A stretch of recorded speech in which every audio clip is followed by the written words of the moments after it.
So if mental models are so powerful in crafting and influencing and creating our realities, what is it that we can do about it, right? So like, is it limiting? Mental models can absolutely be limiting. Can they put us into the traps of negative self-fulfilling cycles? Yeah, so that we keep experiencing the same problems, the same beliefs, the same grievances, the same conflicts over and over again? Absolutely. In fact, when we have repetitive experiences, usually there's a mental model or underlying belief that is pretty much the culprit there that can be targeted.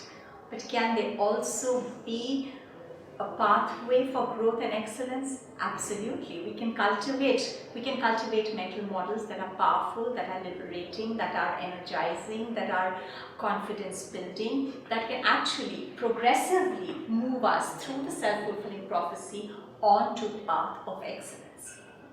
So the next question that I usually get asked at this stage is, okay, so you've talked to us about this huge influence of mental models. It almost seems like this big thing that can pretty much influence how my life works out and how I land up conducting myself. And how do I nurture mental models that are useful and functional? And how do I get rid of the mental models which I identify as limiting me, or coming in the way, or something that's not letting me be efficient or not letting me have good relationships?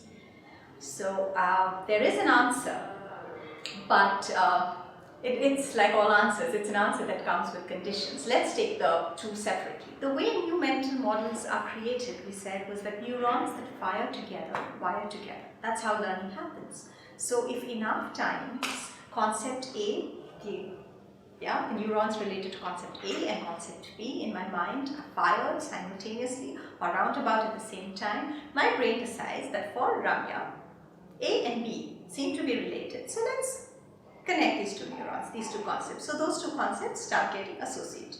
Just like we saw for some of the participants in the experiment I told you earlier, the word glass and the word crash have been associated, because crash is often associated with glass. That's how learning happens. How does unlearning happen? So, again, neuroscience lets us know that neurons that no longer fire together, no longer wire together. So, over time, if concept A keeps getting activated, but concept B does not, then at some point my brain decides that, hey, for Ramya, concept A and concept B don't seem to be related anymore, and that connection withers away. It weakens over time and eventually withers away. This is easy in science, but it's a little more difficult in practice to apply. Let me tell you, let's run through this with an example to say why. Suppose I have an association that I've built in my mind that rats are yucky, okay?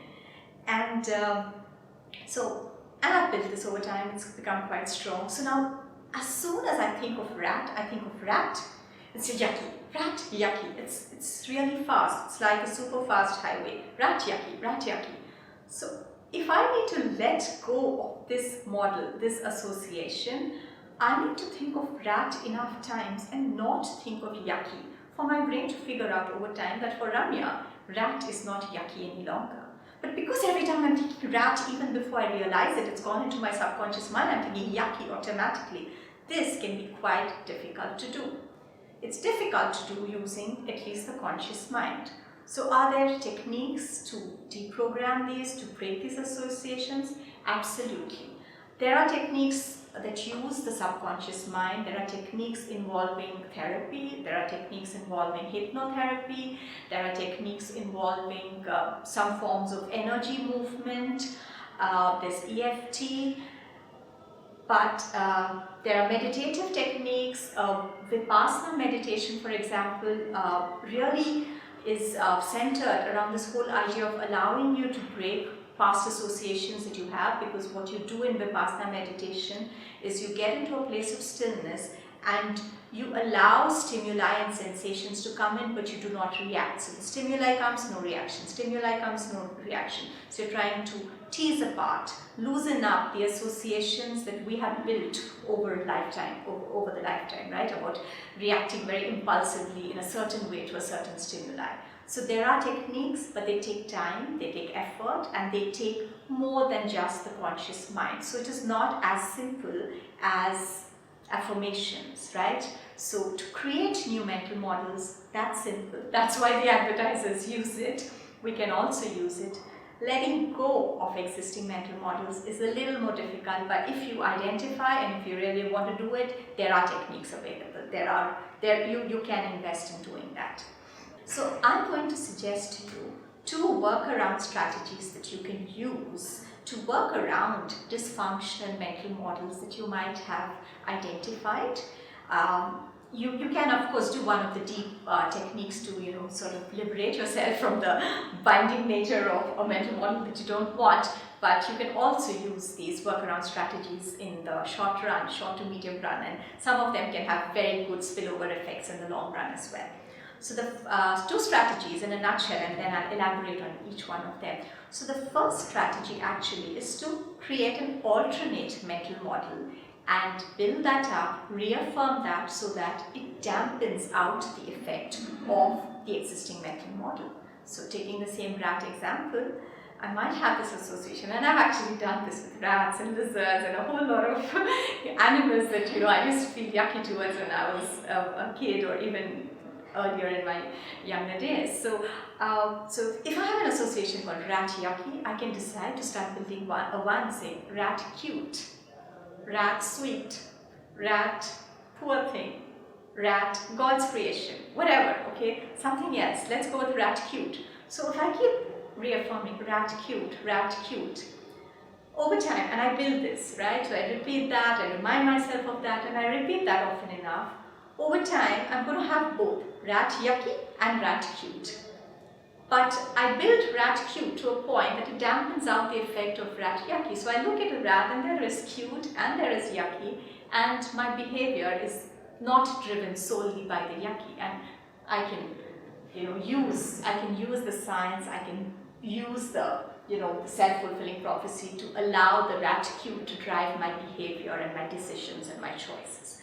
That's the creation of an alternate mental model. So you want to choose one, create one constructively that, is pretty much something that can dampen out the effect of the earlier one. So if, for example, you identify that you have, and this is something that I've done as well, let's say you had a mental model that work is a core or work is stressful, and you want to, and this probably you picked up this association sometime in your childhood.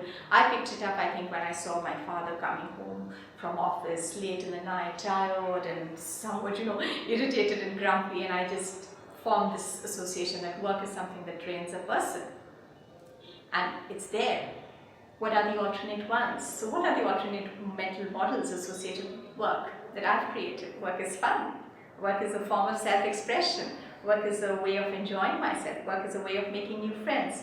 Build these often enough, and you see that they begin to start driving your experiences at work more. Does the work drains me? Work is stressful? Yes, they still exist in the mind, but the effect is dampened out by the effect of, hey, work is fun. Work is a way to make new friends. Work is a way to express myself. Work is a way to create meaning in my life. Work is a way to spend time in a meaningful and constructive way. So you can just add up and build up all these new mental models that will support you and take you forward. People do this with public speaking, fear of public speaking, yeah? So I'm afraid in front of an audience, oh, I might make a mistake. You have a lot of mental models that can pull you down. Create new ones. This is a way for me to grow. This is a way for me to connect. Hey, I've been good at this in the past. Build up enough reinforcing positive mental models that can dampen out the effect of the ones that are holding you back. Okay, so that's strategy number 1. Develop, nurture, create, build, and reinforce constructive mental models that can dampen out the effects of the ones that you've identified which are holding you back. What's strategy number 2? Strategy number 2 actually comes, so for you to appreciate strategy number 2, I'm going to give you a little bit of science here again, behind the fluidity of mental models, right? So let's go back to this diagram where I said we have basic associations in my mind, in our brains. They are less fluid, they're sort of there. And then we have mental models, which are more fluid in nature, constructed a little more creatively, yeah, a little more intense. And then we make sense. Sense making is an ongoing, very fluid, very creative process. Now, what I mean by mental models being fluid is that they're changing, several of them are existing at the same time. And not, if you see mental models influence sense making, but not all of them, not all the mental models and all the associations are going to jump in and influence your sense making at the same time. We would be running very, very complex algorithms in our head if we had to use all the information that we knew for every decision and choice that we make. So we have heuristics and biases built into our own mind. To explain this point a little further, I'm going to use the example. So the strategy in a nutshell is that we might have multiple mental models associated with a similar situation or a similar context or a certain point. The fluidity that I'm talking about is the choice that we can exercise and how we can influence which mental models become salient and dominate the workings of our mind and the sense-making process in a particular context. And can I have a choice in that? Yes, I can. Do I usually always exert the choice? Not necessarily. Very often we do certain, the mental model that becomes salient or comes into predominance in a certain context is just, sort of built in and hardwired. That itself is a model, like a program. So it just comes up and it runs our life, right? But we can exercise choice in which one we can do. So I'm going to explain this whole idea of fluidity and consciously allowing a certain mental model to become salient in a particular context through the example of identities.